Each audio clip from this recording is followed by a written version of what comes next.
All right, good morning, everyone, and welcome. My name is Zaina Al-Shaib. I'm the Director of Communications here at the Middle East Institute. Thank you for joining today's briefing. This is an on-the-record session, and we will focus on the latest violence in Syria.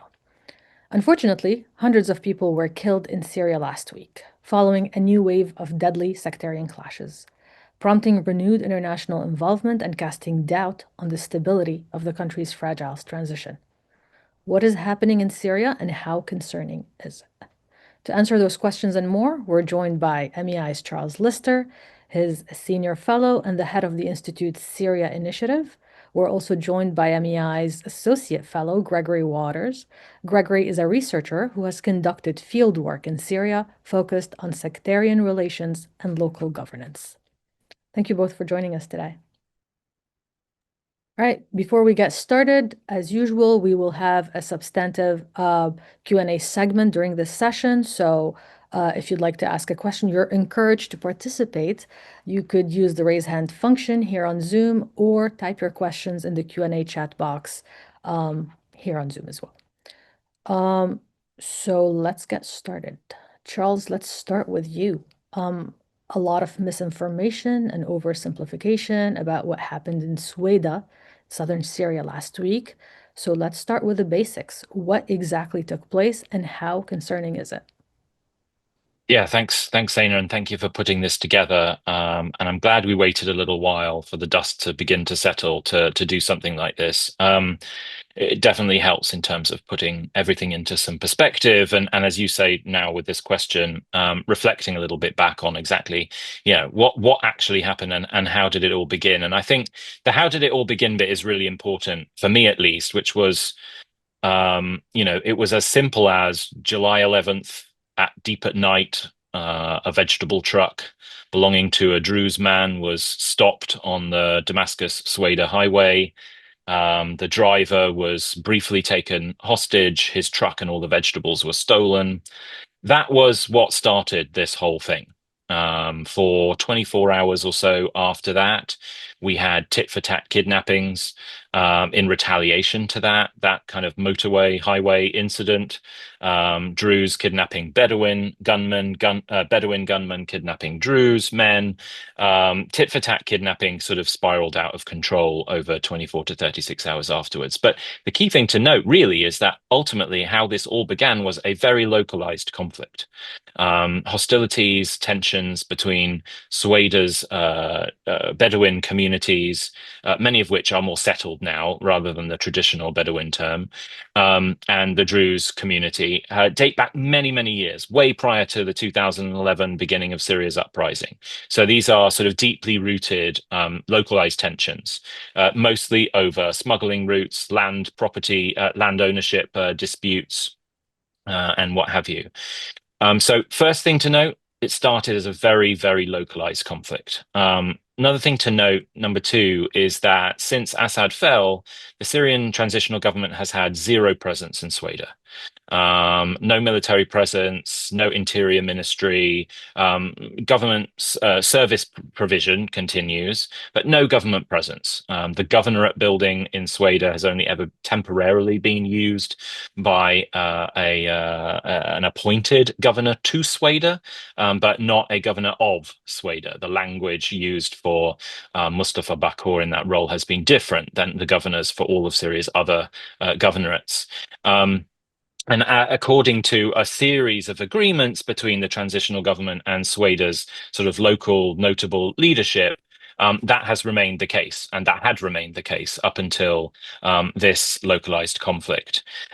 Basically, what changed, if I think about it sort of retrospectively, was that the government stood back and allowed things to continue to escalate, because I think it wanted to try to prove a point from its perspective that this kind of stuff is going to continue to happen unless you have some central government role to try to put a stop to these localized conflicts. And by the way, this wasn't the first time we had seen these local Bedouin to Druze conflicts break out. In fact, I think it was the fifth round of tit-for-tat fighting between those two communities since January this year. So it stood back on the outside, but on July 14th, the government made the decision to intervene.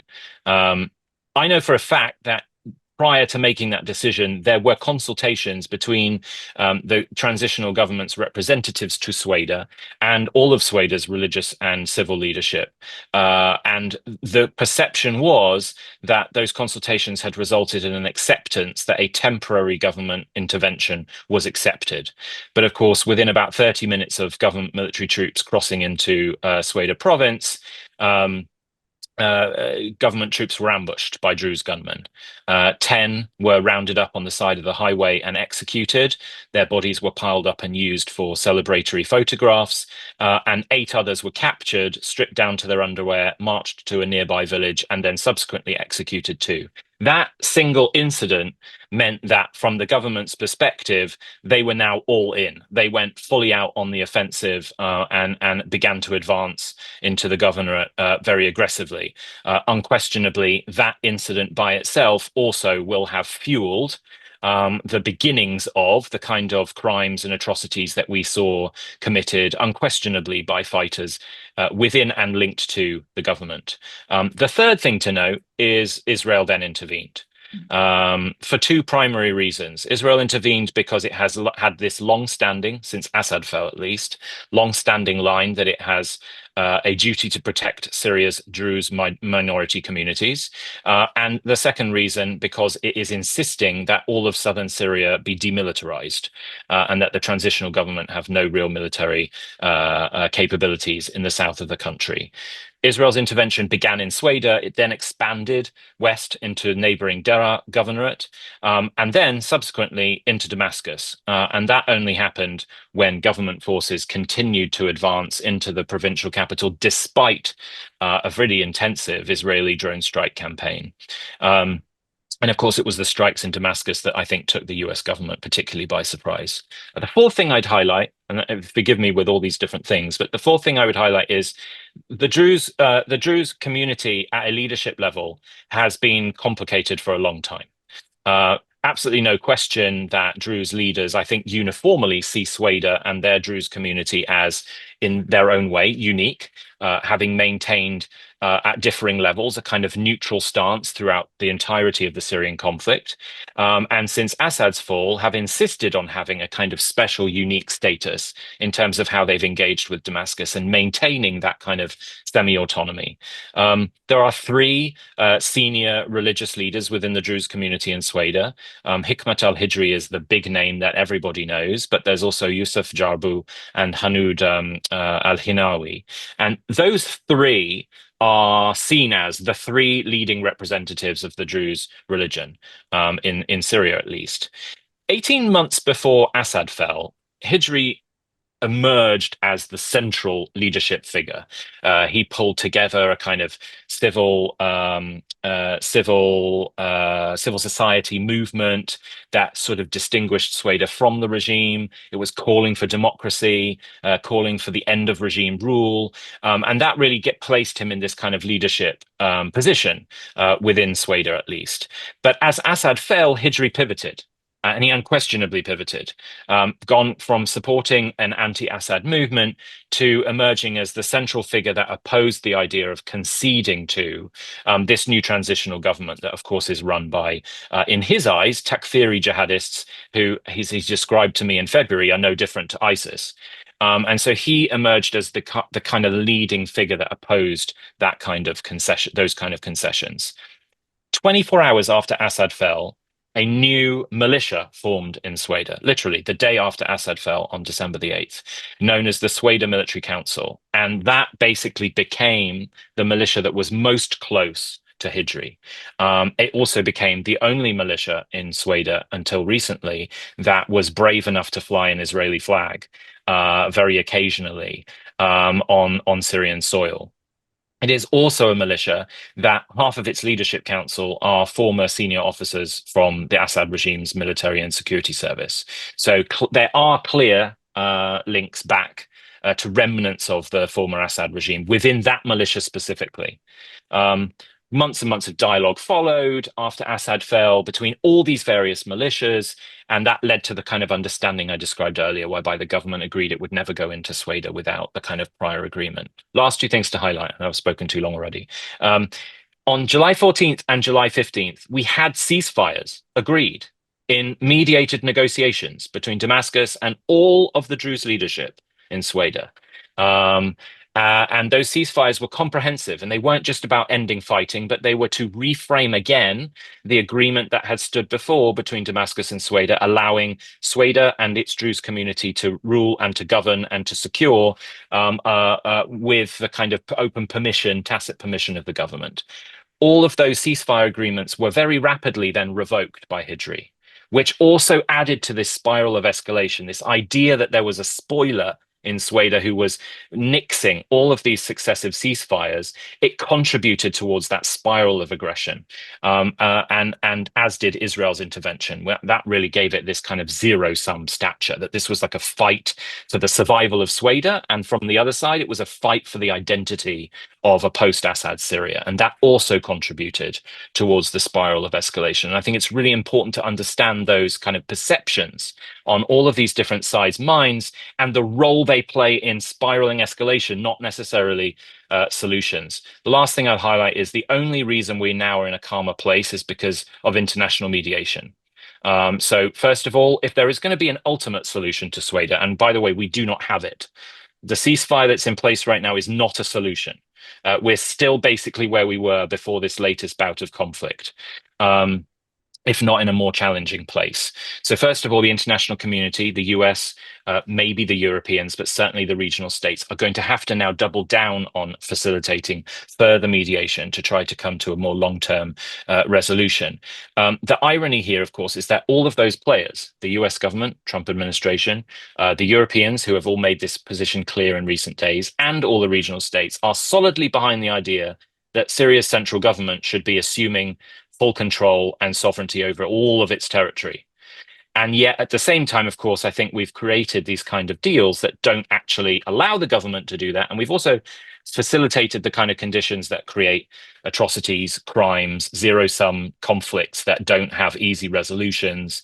And so we're in a really tricky place. And of course, now we have the SDF coming out in public saying, you know, they have no intention to concede and make concessions to Damascus in their talks for potential integration into the state. And this latest development in Sueda has made that even more challenging than it was before. And so the way I would conclude here is to say all of these unresolved territorial issues in Syria, and it's not just about sect and it's not just about ethnicity, it's about territory and politics too. These unresolved territorial issues are basically going to define whether or not this transition can succeed or not. And if it does, or if it doesn't, what Syria's future will really look like. All right, thank you, Charles. Greg, you've spent time doing field work in Syria, in a post-Assad Syria, I should say. Sectarian violence following the fall of the regime is not a new phenomenon. We have seen attacks on Alawites, we've seen attacks on Druze, and we've seen attacks on Christians. What is driving this kind of violence, in your opinion? Thanks as well for organizing this and having me on. I mean, I think it's one of the more complex questions for Syria, but not just post-Assad, but throughout the Assad regime's years. This issue of sectarianism, is it ideological? Is it religious? Is it political, grievance-based? I think we're seeing it's all of the above, and that's why it's so complex and difficult to address. You know, I think the fact-finding commission on the coast for the coast massacres, their press conference, they made a statement that the attacks against civilians were not driven by sectarianism, but by revenge. I think that's, to a large extent, it's right. I mean, the religious sectarianism in Syria is so deeply intertwined with politics and grievances now that is not a simple matter of, you know, these people are fundamentalists and therefore they hate Alawites. You see the same thing from the Ismaili community. There's a lot of anger, strong anger against Alawites. You see it from some Christians in the coast as well against Alawites. This is not a so much a religious issue as it is a politics, a legacy of the Assad regime and unaddressed grievances of the past. And I think that the sort of lack of desire to really address this head on, or at least even acknowledge head on just how sectarian Syria is. Every single sect in Syria is sectarian. I think that's the first thing that people need to understand. And maybe it's a bit easier as a foreigner to be exposed to it because people are very comfortable sharing their personal opinions with you. But it does not take long meeting with anyone of any sect for their their sectarian comments to come out. And again, like, it's understandable. I don't think no one should be these sorts of conversations shouldn't be used to attack Syrians or somehow be an insult. It's the natural result of 5 decades of Assad regime rule, oppression, propaganda, and terror. But nothing's being done to deal with these. And I think that's the bigger issue. You see a lot of calls for national dialogue and things at the sort of national level, but these national processes don't address the real issue, which is local grievances, local issues. And when you combine this with this sort of localized security approach, that's where you start to see so many continued violations and so many of these sort of escalating clashes like we saw in Sueda. I mean, what Charles described was locals given security power, whether it's local Bedouins or local Druze, because you had 2,000 Druze who were integrated into the general security in Sueda. But that didn't stop anything. But of course, if you're going to integrate Druze into general security, you have to integrate Bedouins. But you do this now, you arm people, give them uniforms, but you don't address their intercommunal issues. And now you just have armed people who feel emboldened by their uniform to act with autonomy and do anything they want. And then you have this escalating crises that then pulls in Damascus, right? And we see this, hasn't just happened in Sueda. We see it Sunnis in Talkalak. Local Sunnis are widely accused of being behind a lot of daily harassment and aggression against Alawites, whereas the HTS units at the man checkpoints are seen as much more friendly and professional towards Alawites. We saw it in Tartus's Kadmus, where Alawite villages were given their own checkpoints back in January and February. And as their community antagonized and escalated into what became the March 6th insurgency, those same checkpoints used their weapons and power given by the state to execute local Ismaili officials. All right, so this idea of just arm every community so they can self-police, and that's the solution, it completely has it backwards, and especially when you don't address the local grievances between people. And this is, I think, particularly hard in Syria, where you had such a massive militia movement, especially on the regime side. The government's current approach to the regime criminals of just saying we're going after those with blood on their hands and those who were, senior level officials. You can't arrest 200,000 Shabiha, put them in jail. Well, that ignores the fact that for some people, the person who came in and not just looted their home, but stripped their home down to the bare concrete, stripped the land of every tree and blade of grass, that's the same as killing them. There's no economy left. There's no jobs left. Every single thing they owned is gone, and now they live in a tent for 10 years. When you just say, well, that person gets an amnesty, and then you don't do anything else about it, that's why we see this continued killings of Alawites, killings of Sunnis as well, Sunnis who are part of the regime forces, militia fighters in northern Hama as well. So this is not sustainable, and this is where this approach to a stabilized security has to involve, at an integral level, has to involve local intercommunal dialogues. Now, where the new government completely failed was it had a moment here with Sueda to show that this localized security approach is a failure. There has to be centralized control over security and civil peace in Syria. But when they came in, they chose to deploy a huge number of MOD forces. I mean, they pulled units from across the entire country except the coast. This included multiple units from tribal factions, from the SNA and from Eastern Syria, which I think any rational person would say you should not be sending in to a conflict in which Bedouins and tribal issues are a core part. And they did not, maintain order over these forces. So you just immediately had widespread violations, whether those were committed by MOD, GSS, Bedouin General Security. It doesn't matter. A person in a uniform representing the state murdered civilians, looted, abused prisoners. This isn't to downplay the violations that committed on the Druze side as well, but the point is if the state wants to prove that it is the one who should be in charge, they have to put in the effort to professionalize their forces. They had 4 months since March 6th to do this. We've seen some real improvements with the Ministry of Interior, and we've seen some improvements or some mechanisms been created for the Ministry of Defense. But when the next test came up on July 14th, it failed. And I think so now we're back to square one. And while like everything Charles said is correct about the need for, all these areas to integrate with Damascus and that there's widespread support for this, this can't be done until there are mechanisms in place that can actually facilitate these integrations without widespread violence.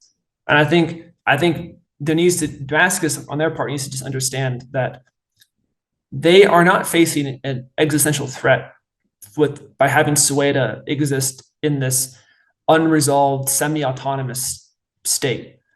Where there is a major threat is from the Northeast remaining separate from Syria.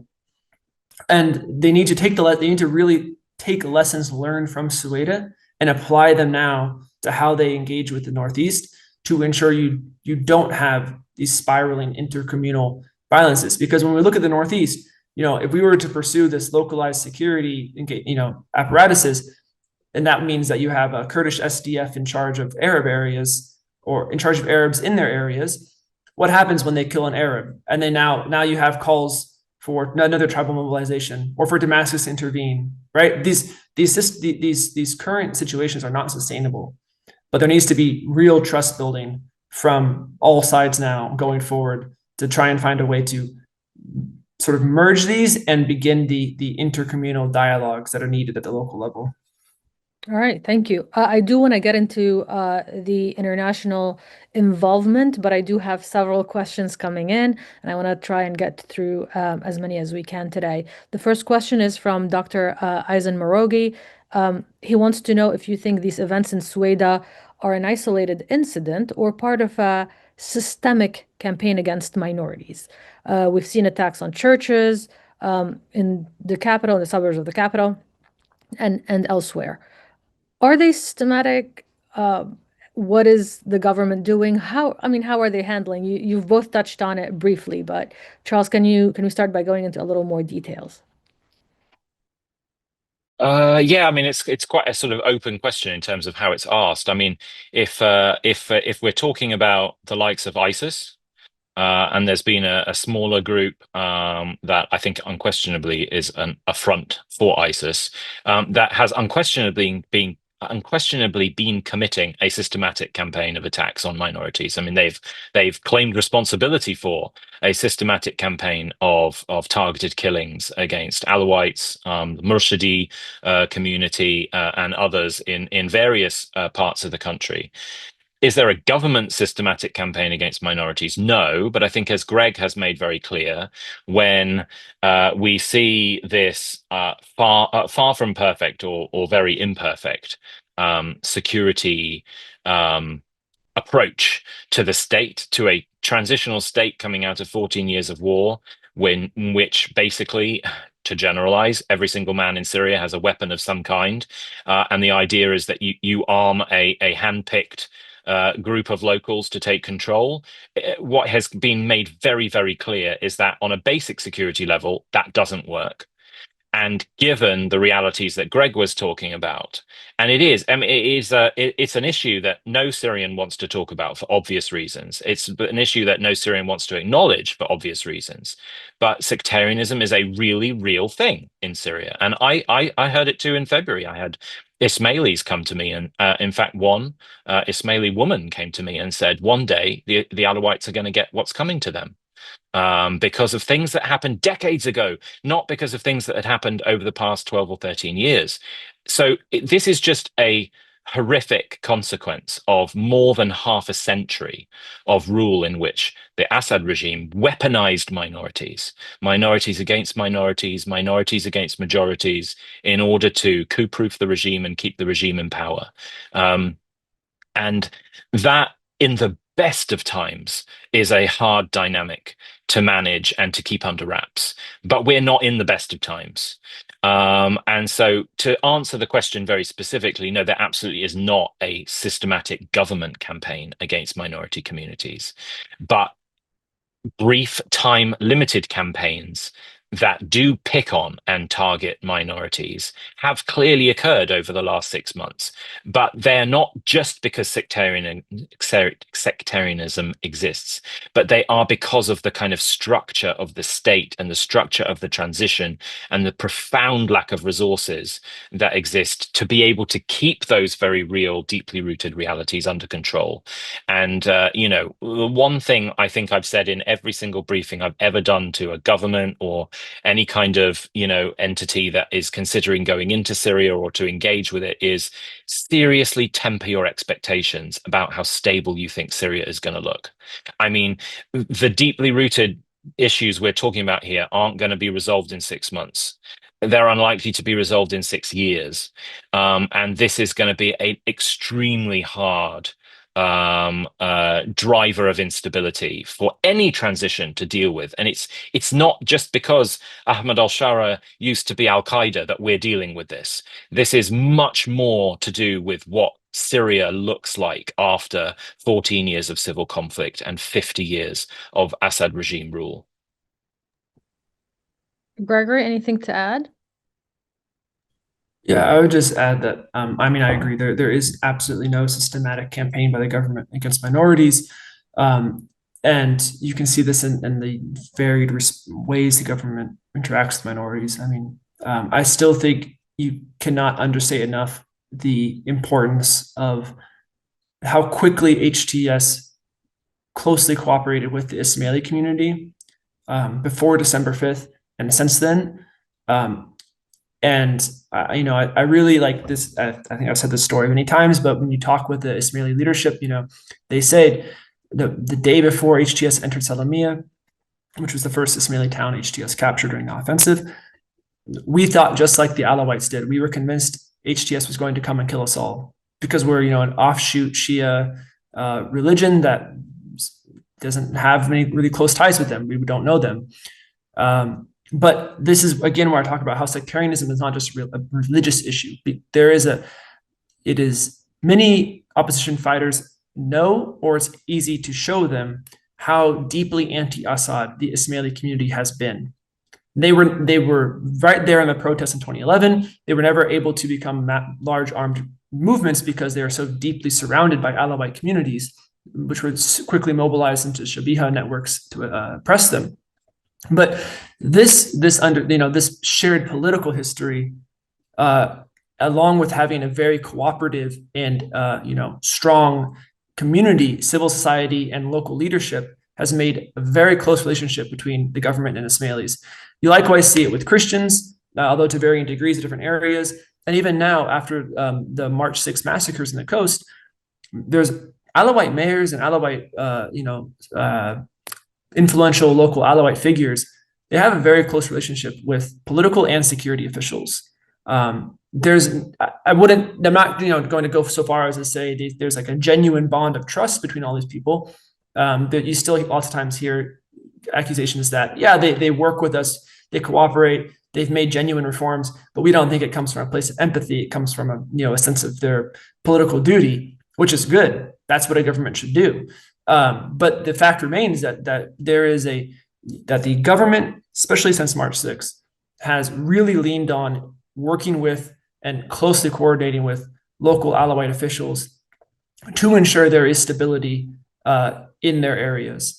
And that's why you've seen, like, if you go to Home City, if you know anything about Home City, there's Alawite neighborhoods where you would assume, based on their history, things would not be good there. Things are fine because they're working so closely with security officials to ensure there aren't reprisal attacks, and there aren't, whether it's government forces committing crimes against Alawites or government forces allowing Sunni civilians to commit crimes. And you still have issues, right? You still have issues everywhere. But the idea that the government is somehow, embarking on a campaign against minorities, I think is just not backed up by any facts, and it's quite the opposite. All right, thank you. We have a question from Manal Saab. Manal says the Druze are minorities in Syria and Lebanon and Israel. How do you predict this will affect their neighboring countries and fellow Druze? Will it spill over into Lebanon with a civil war? Charles, can we start with you? It's an interesting question. To be honest, I don't have an awful lot to say because my answer is no, I don't think it will. I think this is very Syria specific. Again, whilst every public statement I have seen from Druze leaders in Lebanon has decried the violence, decried the crimes, called for justice and accountability, there has also been forget the word, not a divergence, a broad spectrum of opinions from Druze leaders in Lebanon about, the root causes of what happened in Sueda in recent days, about, particular individuals or decisions or countries, in the case of Israel, to blame for why things got so out of hand. And I think that will always remain the case. Does that mean there's going to be civil conflict in Lebanon because there's a divergence of opinion within the Druze community about how these kind of issues should be resolved? No, a divergence of opinion is a good thing. There's been a divergence of opinion within the Druze community in Syria, as I think I pointed out in my opening comments. And we've seen perhaps less of that. We've seen more of a cohesion of views in the immediate aftermath of this violence, but we may very well see those opinions diverge again with time, assuming that time remains calm. But yeah, short answer to the question is no. I don't think we're going to see this become more of a regional dynamic. Dare I say it, the only entity that could determine that would be Israel, and I don't see that happening. All right. Greg, anything you'd like to add, or should we go to a question by Dr. Sahlul? No, I'm good. All right. Dr. Zahir Sahlul, you can unmute yourself and ask your question. Good morning. Thank you, Charles and Gregory and Zaina, for this timely discussion. So I sent a poll to a group on social media that has about 3,000 Syrian American physicians, whether the Syrian society is sectarian, and 70%, and that was a large sample that responded, more than 500 people. 70% said yes. 70% of doctors in the US. So I think sectarianism is there in Syria for the reasons that you've mentioned and many other reasons, historic and so forth. And what is fueling some of what we're seeing in Sueda is sectarianism. And the other thing that I'm not sure if you mentioned in the beginning, I did not attend the first part, is the misinformation and disinformation campaigns that are spreading like fire, and people are sharing all of these videos that are clearly lies and pointing fingers to different communities and so forth, and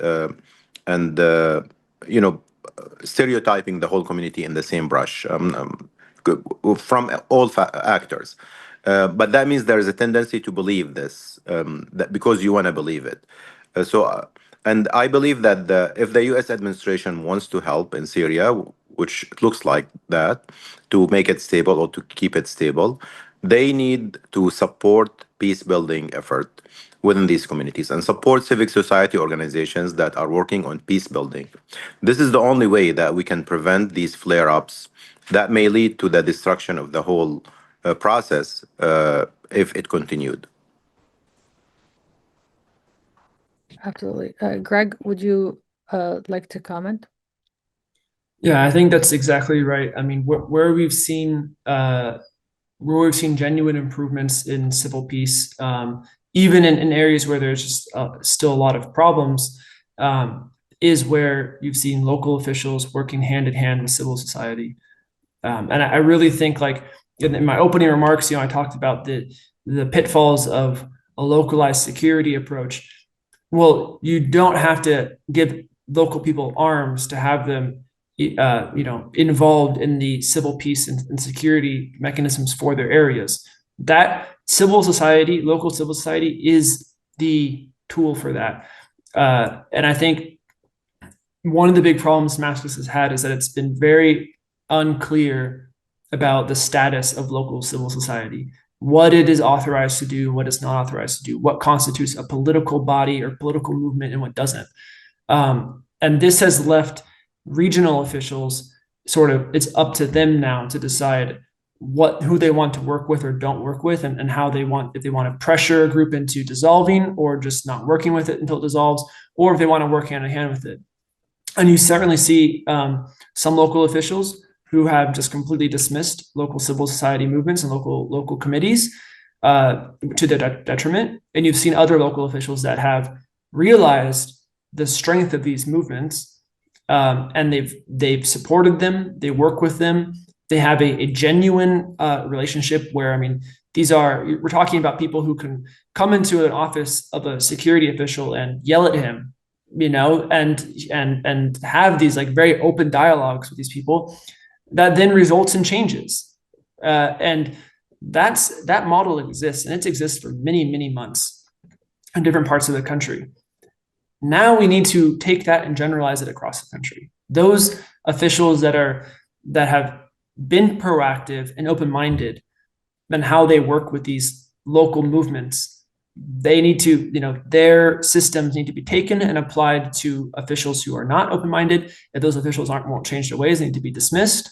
I think this Dr. Salul's last point there is so critical, and this really is the solution is there, and it's been there in some areas already. It just needs to be applied to other areas now. All right, thank you, Charles. We're now witnessing international actors exploiting pre-existing divisions in Syria, most notably Israel and Turkey.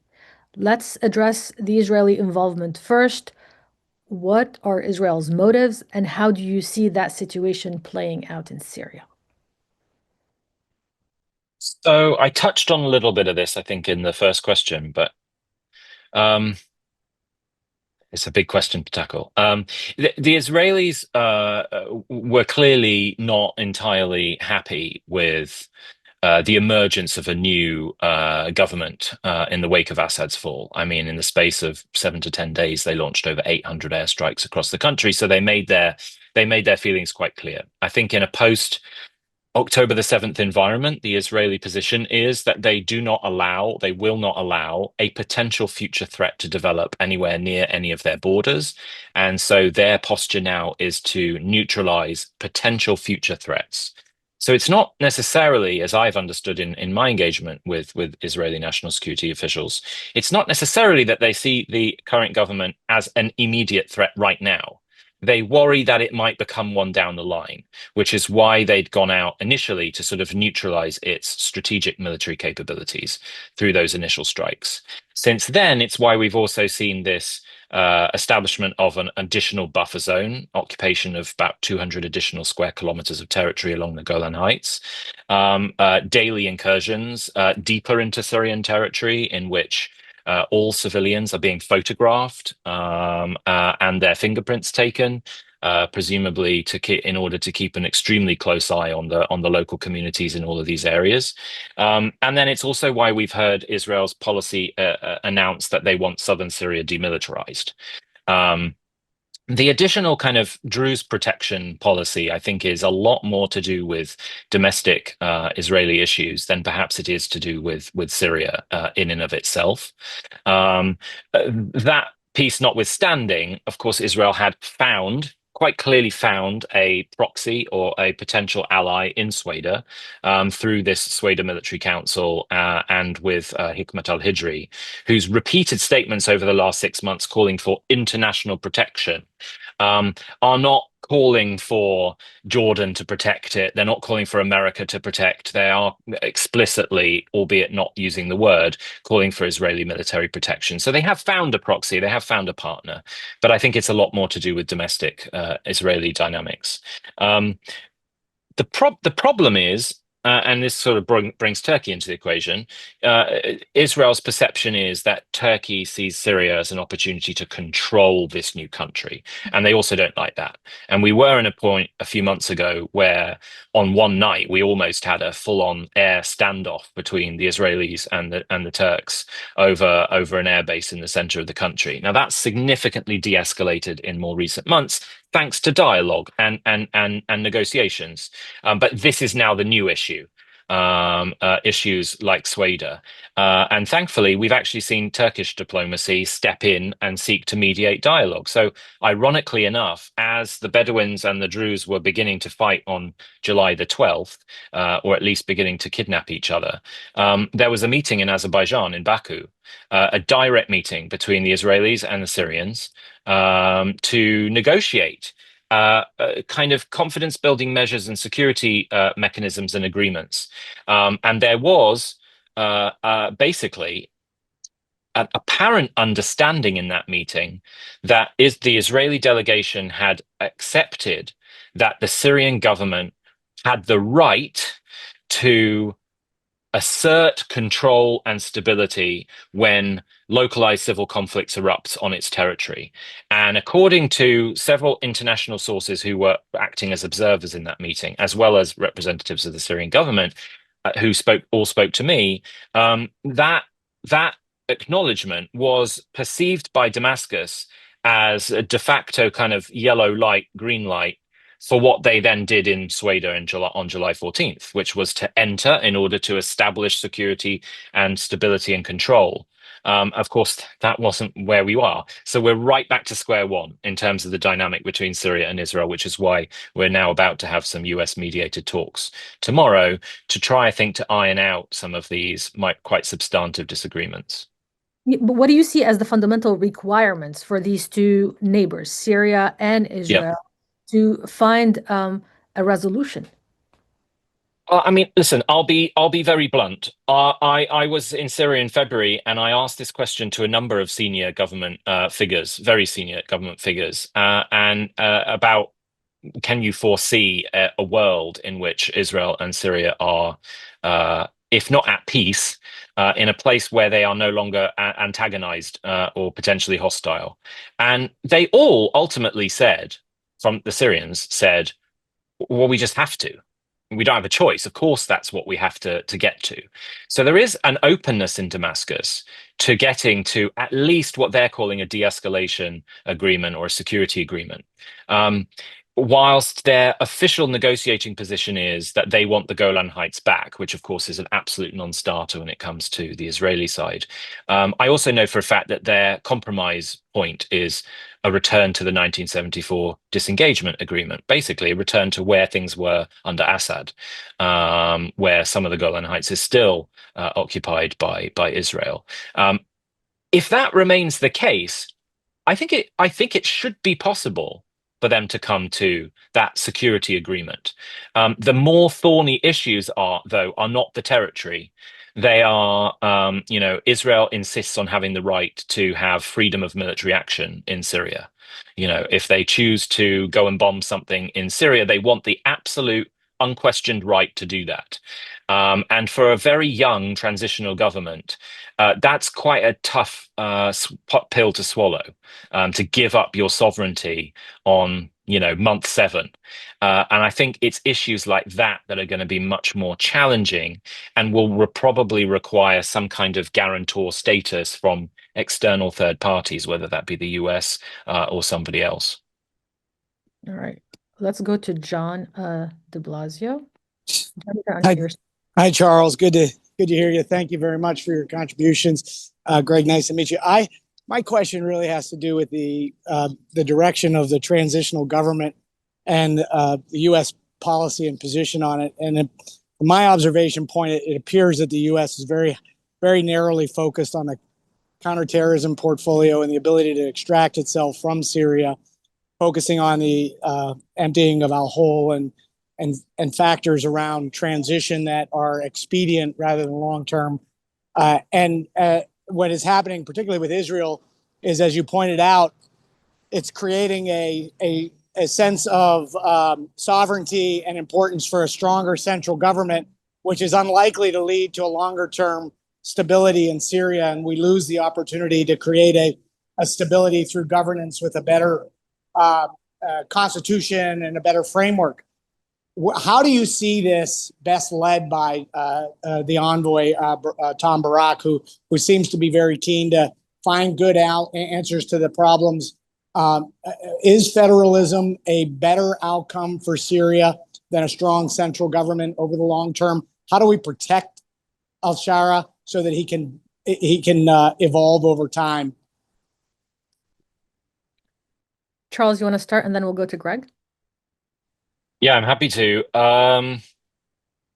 What we've basically seen from the Trump administration since President Trump shook Ahmed al-Shara's hand is that the US policy has basically sidled up alongside the policy of the rest of the region, except Israel, which is, we know this transition is far from perfect. We know that in an ideal world, we'd probably prefer it to have a different person at the top and someone with a different history. But the strategic opportunity for the long term of the region, long-term prosperity of the region, interconnectedness and integration of the region is too big of an opportunity to miss by not falling squarely behind the transitional government despite its challenges and dilemmas. And that's basically where Tom Barak is. It's basically where the Donald Trump appears to be, which is, we have to sort of swallow through gritted teeth some of the serious challenges associated with this transition, but push things forward as aggressively as we can. That's why we saw such a rapid push to remove sanctions, because the whole idea that we had to wait for the Syrian transition to prove itself in a number of different ways, which would have taken not months, but years to be realized, would have meant that without an economic breathing space, the transition would have had no hope to get there. So it's basically, throw all your cards in on a very early day and hope for the best. There's no good options here. But I do think having someone Ambassador Barak has proven himself to be remarkably dynamic. He is constantly on the move, constantly seeking to pull things together, to de-escalate hostilities. He's right now working on the the Syrian-Israeli file, meeting with the Syrian foreign minister today on that issue, I believe. And I think it's really important for that. It's been a really long time since the US has had a particularly dynamic point man or woman on Syria policy. And right now, we desperately need that. But it has some imperfections. And when the transitional government feels like it has the full and total and unquestioned support of everybody that matters, maybe you can ask whether or not it feels the impetus to place its foremost priority on some of the issues that Greg was raising earlier about really, really prioritizing security sector reform and all of the various things that should be expected of a transition, even despite all of the resource deficits that it faces. So I think that's really important. And then just quickly on the federalism thing, honestly, I think this comes down a lot more to perceptions, perhaps, than it does to hard facts. But my experience is that unless you're speaking to a portion of the SDF-linked Kurdish community in the northeast, the word federalism is like poison in Syria.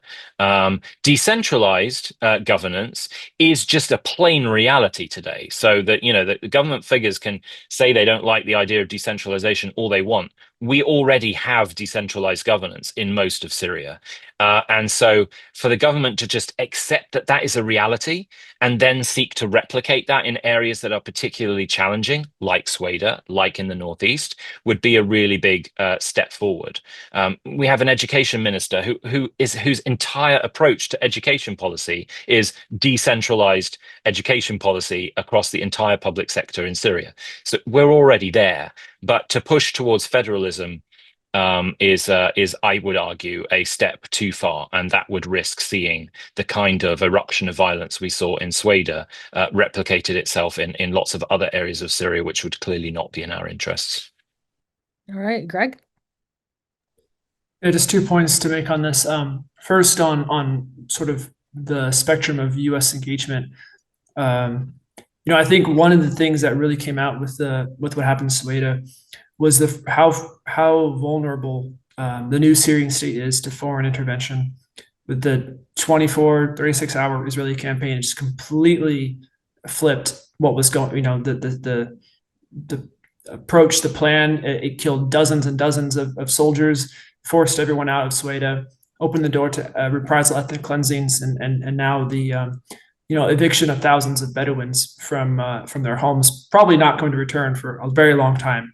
And I think it's important for Washington to remember that it's not just Israel who's been attacking Syria. You have Iran and Hezbollah networks that have still pumping in money and weapons into the coast to try and rebuild their insurgent networks. You have Russia with 2 bases, one in the coast and one in the heart of the SDF areas. And while they've sort of been hands off for now, it's clear when you talk with some of the more insurgent aligned or adjacent Alawites in the coast, they still see Russia as a important or key future ally for their next uprising. And when you look at the Northeast, especially now that after Sueda, the SDF's making all these comments about never basically integrating. Well, who would be their one ally if the U.S. isn't there? It could be Russia. So I think that it's really important for Washington to really redouble its efforts to support Damascus in combating Iranian and Hezbollah networks, external and internal, and also to really make it clear to Russia that there is no place for them to meddle with internal domestic politics in Syria. Now, on the question of federalism, like Charles said, if you actually look at the way governance has evolved in Syria since December, it's a very hybrid structure right now of centralized and decentralized. Varies based on the sector, but this idea that Kurds could govern their own towns and Arabs can govern their own towns, that's already there everywhere else. You'd have discussions over at the district level who's the official in charge, but these are all like quite easy things to figure out within the existing governance structures. So I think the idea of ensuring you don't have a sort of Damascus central Arab imposition on Kurdish areas is not a real threat. And Damascus should make it clear, as well in their talks with the SDF that this is not something they would do. I think when you look at maybe the lure of federalism, it's important to look at the conditions of the Northeast right now. And I've been going to the Northeast pretty regularly for the past 5 years, and every year it's worse and worse and worse economically, socially, and politically, right? Like to the point that last year when I was there, the conversations with officials were there was finally an acknowledgement that the situation had gotten so untenable. Maybe we do need to look at peace with Turkey. See, we need some way to open our borders to outside investment to get the economy going here. I mean, the desire for people to leave the Northeast because of the economic conditions was incredible, to the point where I would have security members see my passport and start to joke about, can you help me get out of the Northeast? I want to leave, while they're on duty. So, how you can have like the Northeast, I don't see how it functions as an independent or a semi-autonomous, KRG like state. It requires being connected to the rest of Syria just as much as the rest of Syria requires being connected to the Northeast. And I think, this is to Charles's point about, the support for federalism among the people there. Like there's a reason why there is not this, widespread ideological support for a federal project, because they see the conditions they're living in right now, and it's not good. All right, we have a question from Ambassador Peter Galbraith. He said, in February, that's for you, Charles, in February, you wrote that one unmistakable conclusion that I drew from more than a week of meetings with Syrians from all corners of the country was that in today's post-Assad Syria, the SDF is a problem that needs to go away. Was that also the view of those you met in SDF-controlled northeast Syria? And do you think that that is the view of Druze, Alawites, and Kurds today? So I stand by everything I've said. Everywhere I went in Syria, from Aleppo to Afrin to Latakia, Tartus, Idlib, Hama, Homs, Damascus, and Sueda, everyone I spoke to and asked that question said the SDF needed to dissolve and integrate into the state. Of course, if you ask the SDF, does it need to do that, you're going to get a different answer. So that part of the question has a pretty easy part of the answer. We're in a place now where the longest standing supporters, protectors of the SDF, the US military, have as their primary priority now that the SDF dissolve and integrate into the Syrian state. That is now the official policy of CENTCOM, SOCOM, the US government, the White House, the State Department, everyone you ask. And they are prioritizing for that for many of the reasons I think Greg said. In addition to the very real reality that if Syria has any chance of truly stabilizing in the long term, this situation where you have different territories controlled by different parties with completely different political agendas will always result in some level of conflict. It may come and it may go, but it is not a path to stability. And we've seen that. We've seen that on the coast. We've seen that in Sueda. And we are, I fear, likely to see it in the northeast at some point if these talks don't begin to move forward. And it is just a reality, no matter how much the SDF continues to deny it publicly, as they did yesterday, that the US government is putting ultimatums and timelines on these talks.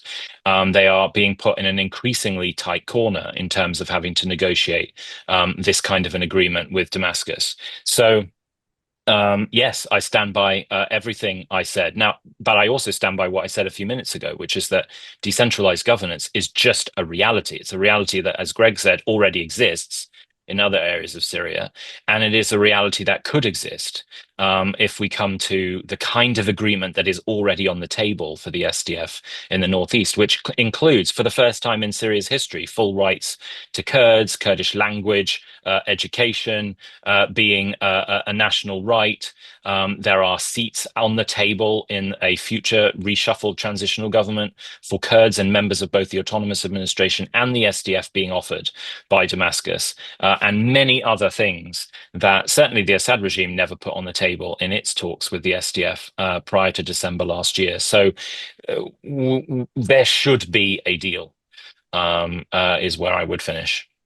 All right, let's go to one more question from the audience. Christoph Reuters, you can unmute yourself. Yes, I did. Thanks to all. Coming back to Sueda, we have seen this Sheikh Hijri being tragically a very successful spoiler. As Charles mentioned, he said no to all ceasefire agreements. He today said no even to UN delegation, or yesterday driving into Sueda. What is his final aim? What does he want? Because if he would face head-on full confrontation with all tribal fighters from all over Syria, he would probably be dead.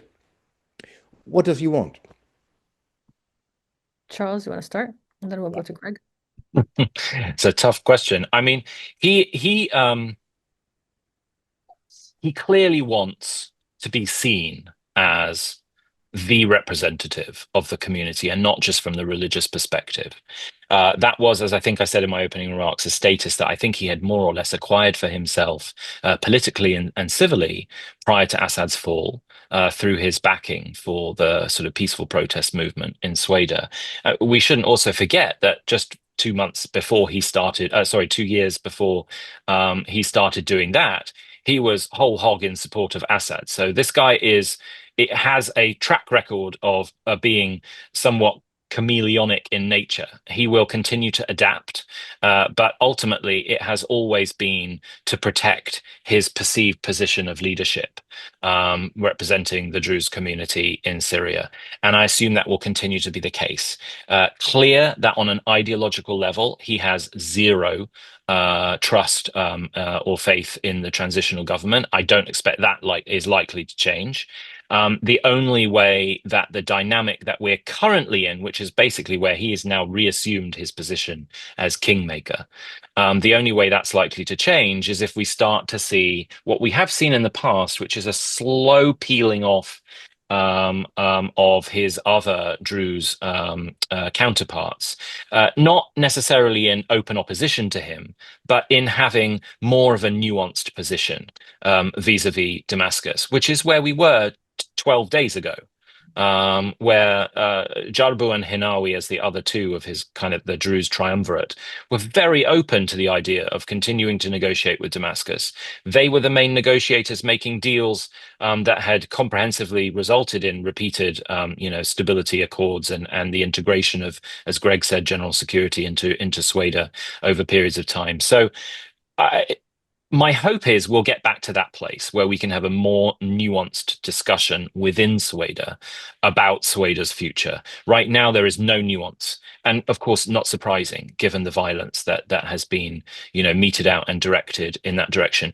And I would just end last, seeing as this will be the last thing I'll say, is we shouldn't forget that there has been violence on all sides here. There have been real atrocities committed by Druze militiamen too. And the displacement of the Bedouin, thousands displaced now, probably permanently to Deraa, don't underestimate the kind of inflammatory effect that is going to have long-term on all of the Syrians who see themselves as supporting or even accepting the transitional government. That is now being replicated as these are Assad's green buses that didn't evacuate as the media talked about it many years ago, but they displaced thousands, tens of thousands of Syrians from besieged areas. I'm really worried that this footage we're seeing of busloads of Bedouin Sunni Arabs being evacuated, quote unquote, from Sueda is going to be used as justification to basically label the Druze leadership, if they remain united as they currently are, as a kind of uniform zero-sum enemy. And that's a really bad place for us all to be. Greg? Yeah, nothing to add. I think Charles hit the point exactly, especially the last point. This is not a resolved issue. This is barely a frozen issue, and the way it's been addressed in the last few days has just exacerbated, I think, the Sunni populist side of things, and it's going to put more and more pressure on Damascus. So just understanding as these international mediations go on, understanding the pressure Damascus is going to be facing from its base is huge. All right. Greg, Charles, thank you for your time and your valuable insights. To our audience, thank you for attending. I'm sorry if I didn't get to your questions. And I look forward to seeing you on another briefing soon. Have a great day. Thanks, everyone. Thanks, Zaina. Thanks, everyone.